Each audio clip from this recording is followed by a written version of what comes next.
السلام علیکم دوستو، کیا حال ہے؟ اگر آپ چینل پر نئے ہیں تو برائے مہربانی چینل کو سبسکرائب کر دیں۔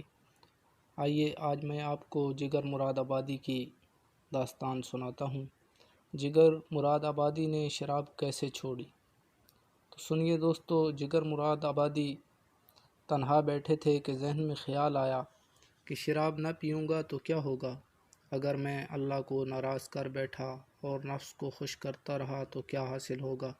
چنانچہ ایسے ہی بیٹھے بیٹھے یہ سوچا اور دل میں خوف خدا آ گیا اور آپ نے شراب پینے سے توبہ کر لی۔ چونکہ بہت عرصہ سے پی رہے تھے، یک دم چھوڑنے کی وجہ سے صحت کافی خراب ہو گئی اور آپ بیمار ہو گئے۔ اسپتال گئے، ڈاکٹر نے مشورہ دیا کہ شراب یک دم چھوڑنا ٹھیک نہیں، تھوڑی تھوڑی پی لیا کریں وگرنہ موت آ جائے گی۔ پوچھنے لگے، اگر تھوڑی سی پی لوں گا تو زندگی کتنی بڑھ جائے گی؟ ڈاکٹر نے کہا 10-15 سال تو بڑھ ہی جائے گی۔ یہ سن کر جگر مراد آبادی مسکرائے اور کہا 10-15 سال بعد بھی تو مرنا ہی ہے، اور اگر ابھی ہی موت آ جائے تو کتنا بہتر ہوگا کہ مجھے میری توبہ کا ثواب بھی مل جائے گا۔ چنانچہ پینے سے انکار کر دیا۔ اسی دوران ایک مرتبہ عبدالرب نشتر سے ملنے گئے۔ عبدالرب نشتر اس وقت وزیر بھی تھے، ان کا تو بہت بڑا پروٹوکول تھا۔ یہ جب گئے تو چوکیدار نے سمجھا یہ کوئی مانگنے والا فریاد لے کر آیا ہوگا، چنانچہ اس نے کہا کہ جو میاں، یہاں آپ کی ملاقات نہیں ہو سکتی۔ اور آپ نے اپنی جیب سے ایک کاغذ کا چھوٹا سا ٹکڑا نکالا اور اس پر ایک مصرع لکھ کر چوکیدار کو دیا کہ اچھا، یہ پیغام وزیر صاحب تک پہنچا دو۔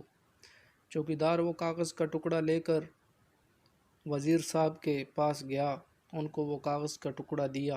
جو ہی نشتر صاحب نے پڑھا، اس پہ لکھا ہے، نشتر کو ملنے آیا ہوں، میرا جگر تو دیکھ۔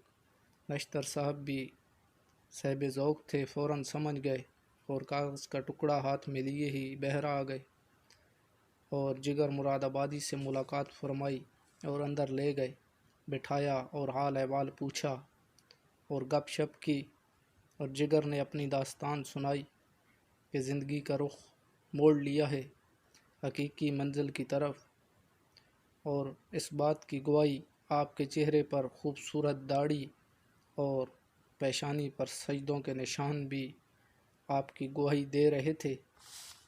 جگر کی زندگی میں جب تبدیلی آئی، کافی لوگ آپ کو دیکھنے کے لیے آتے، تو اس پر بھی جگر صاحب نے ایک شعر لکھ دیا۔ کیا لکھتے ہیں؟ سنیے، چلو دیکھ آئیں تماشا جگر کا، چلو دیکھ آئیں تماشا جگر کا، سنا ہے وہ کافر مسلمان ہوا ہے۔ پھر نیک لوگوں اور مرشد کامل کی صحبت سے ان پر اللہ پاک کا ایسا کرم ہوا کہ پھر عارفانہ کلام لکھنے شروع کر دیے، اور پھر ایسی ہی کیفیت میں ایک یہ شعر بھی پڑھا، میرا کمال عشق میں اتنا ہے، میرا کمال عشق میں اتنا ہے، وہ مجھ پہ چھا گئے میں زمانے پہ چھا گیا، وہ مجھ پہ چھا گئے میں زمانے پہ چھا گیا۔